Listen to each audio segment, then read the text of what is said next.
Kalau begitu, di sini permasalahannya adalah dugaan tuduhan ijazah palsu presiden. Berarti yang bisa mengklarifikasi di sini sebetulnya kan Pak Presiden akan mengklarifikasi ijazahnya, selesai ya. Dengan Pak Presiden membiarkan, Pak Joko Widodo membiarkan kegaduhan dan keonaran ini terjadi di masyarakat, pro dan kontra, apakah Pak Joko Widodo juga termasuk melakukan keonaran dan kegaduhan? Tolong tenang penonton, ya silakan, monggo dijawab, boleh tidak dijawab sesuai kapasitas saudara, monggo.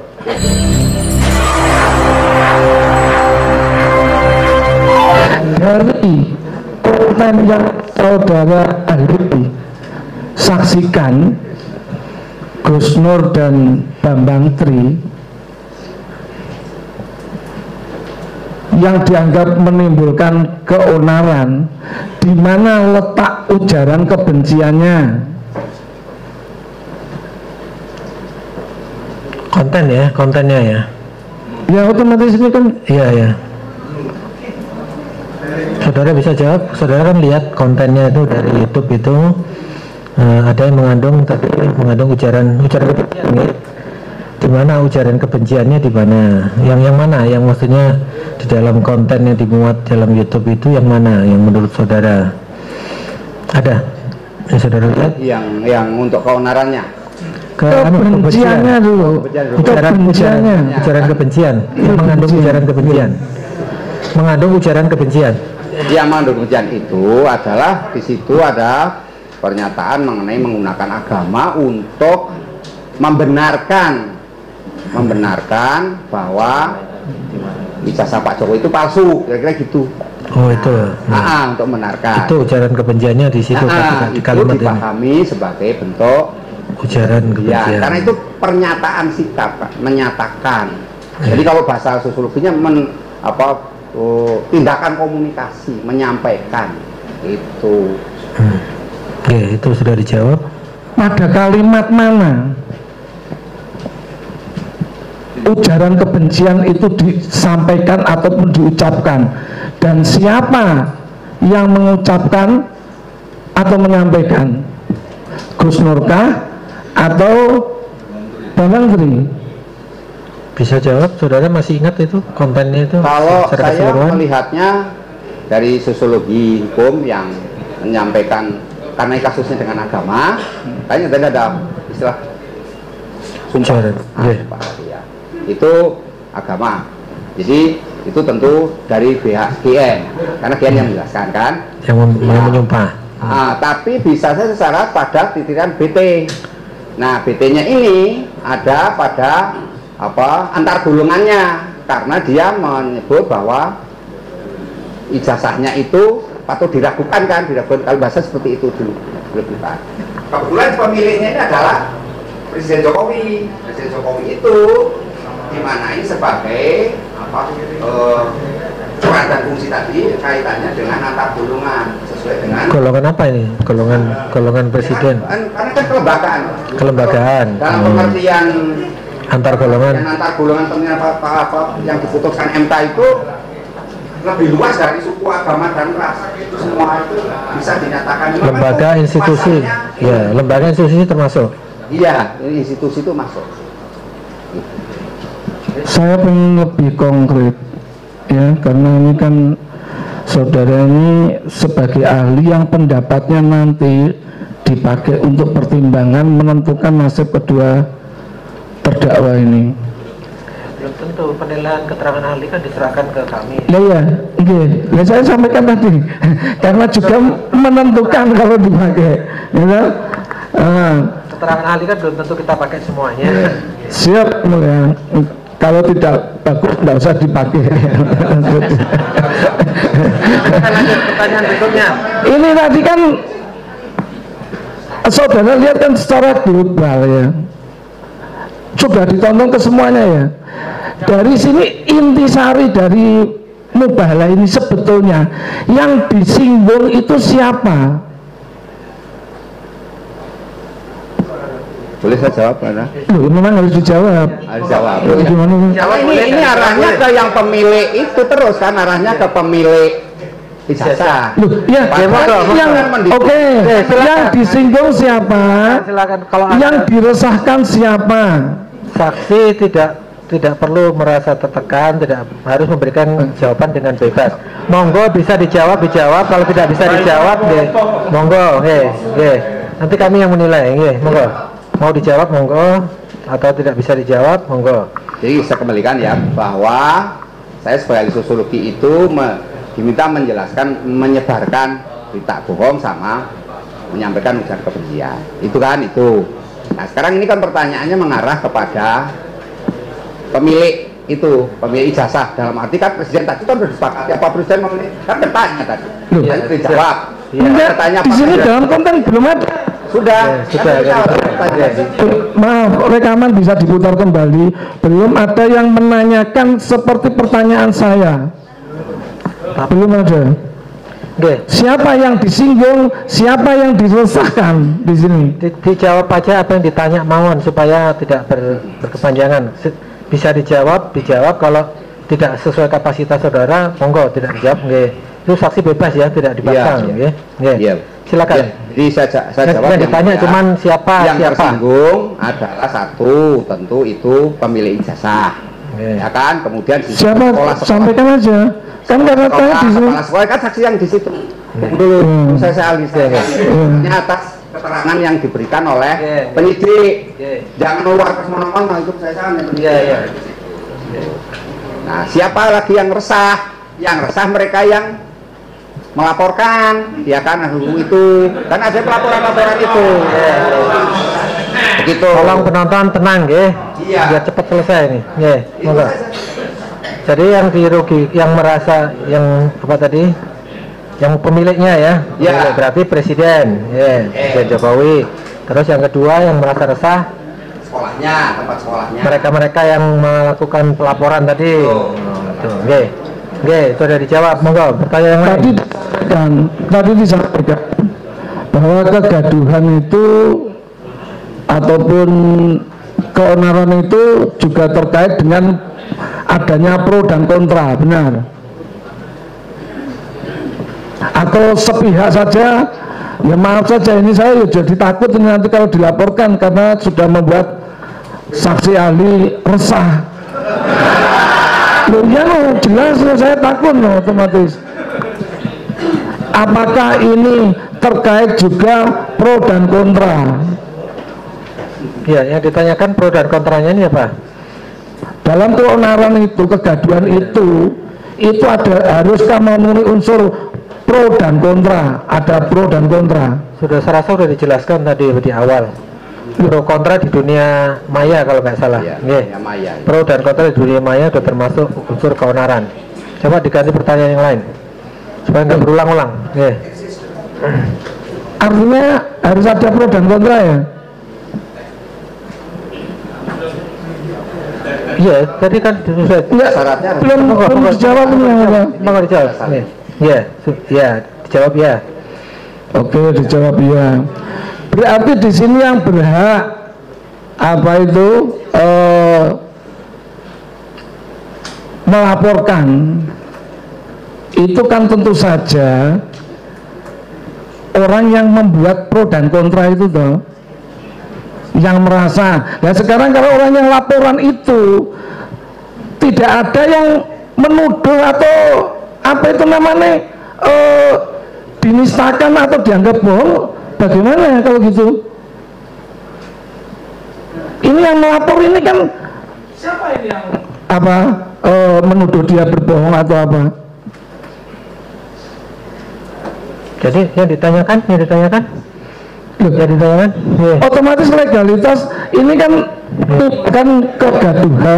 kegaduhan di sini ada pro dan kontra. Sementara siapa yang mengkontra siapa ini pelapor ini? Kenapa dia lapor? Terus jadi yang ditanyakan ke ahli? Yang saya tanyakan ke ahli, ada bobot atau ada legalitas dari sang pelapor.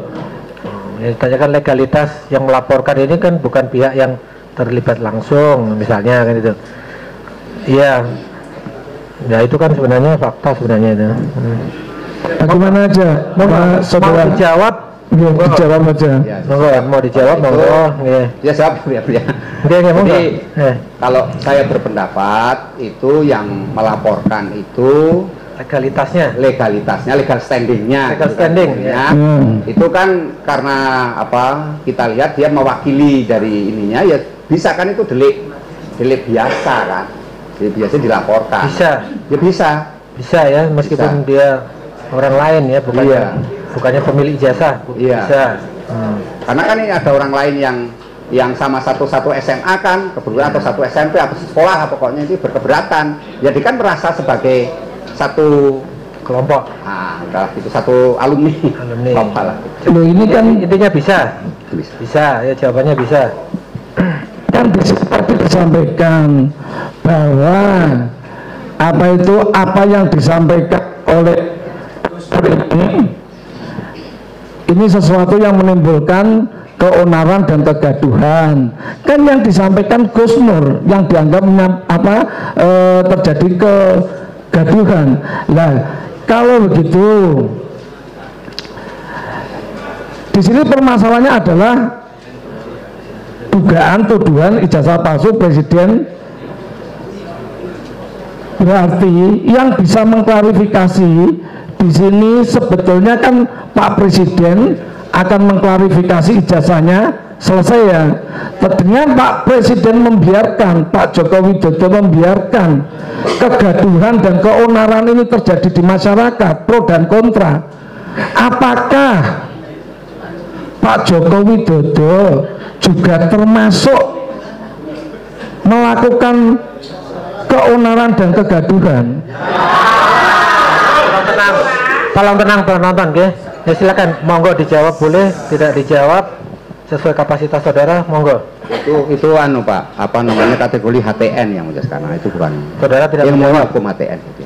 Wilayah. Bukan keahlian saudara. Hukum administrasi. Bukan. Jadi saudara tidak menjawab. Ya. Saksi tidak menjawab. Ganti pertanyaan yang lain. Ya cepat. Oke. Di sini saudara ahli memberikan pandangan, menerangkan.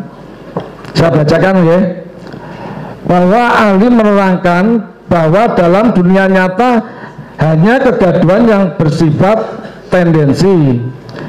Benar, ahli menerangkan bahwa menurut sosiologi suatu perbuatan dapat dikatakan peristiwa hukum jika apa yang disampaikan menjadi sebuah keonaran atau kerusuhan di tengah masyarakat. Jika hanya terjadi pendapat saja dan tidak bisa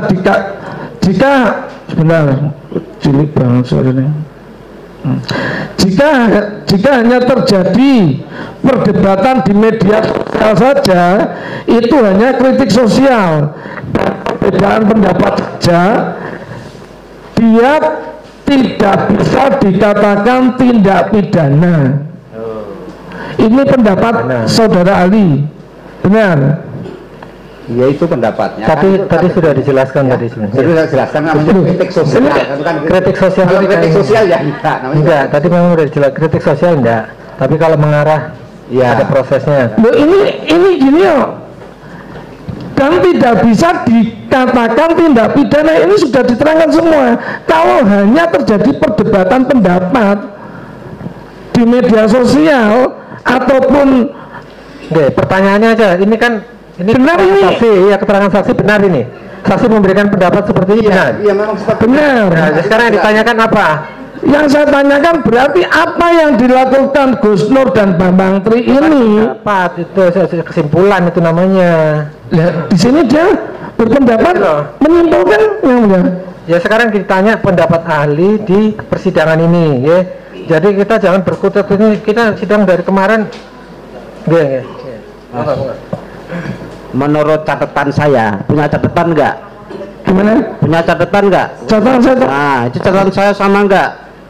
Percakapan dua orang yang berlaku. Tadi mengatakan kritik. Kemudian apabila terjadi muncul pelanggaran hukum atau palsu, itu baru bisa diproses. Begitu loh.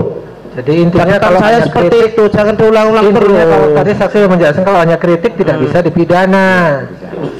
Sudah dijelaskan tadi, supaya mohon jangan diulang-ulang lah. Oke. Oke.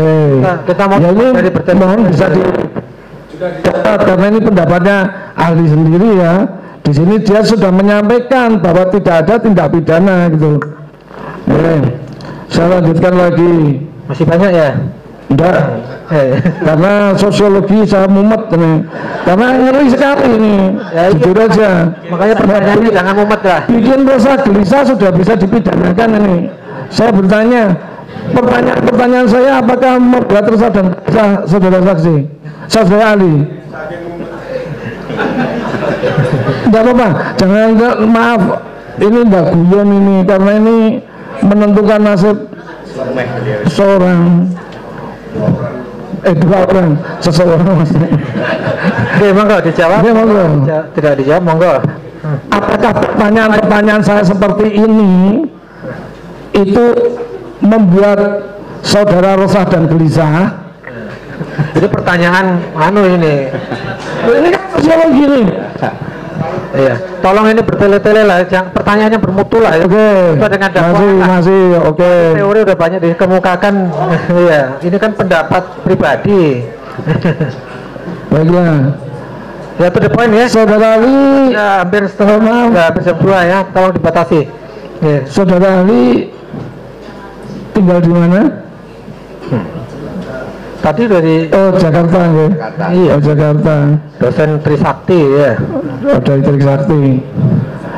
Dari saudara menjadi saksi ahli ini, adakah reward yang diberikan atau honor? Boleh dijawab, boleh tidak. Boleh jawab, boleh tidak. Iya, saksi tidak boleh dipaksa, terserah. Iya. Boleh dijawab sesuai hati nurani. Iya. Saya nggak pernah memaksa loh yang mulia. Iya. Saya Monggo, jawaban itu bagian PKM kan, pengabdian pada masyarakat. Pengabdian pada masyarakat. Di Dharma kan ada pengajaran, ada penelitian, Trilogi. Enggak dapat enggak? Ya dapat enggak? Pertanyaannya gampang banget kok. Dapat enggak? nggak tahu. Nggak ada. Nggak ada. Oke, Nggak ada. oke. Dijawab nggak ada. Iya. Nanti saya Tolong penonton tenang. Tolong penonton tenang ya. Biar cepat selesai, biar cepat selesai.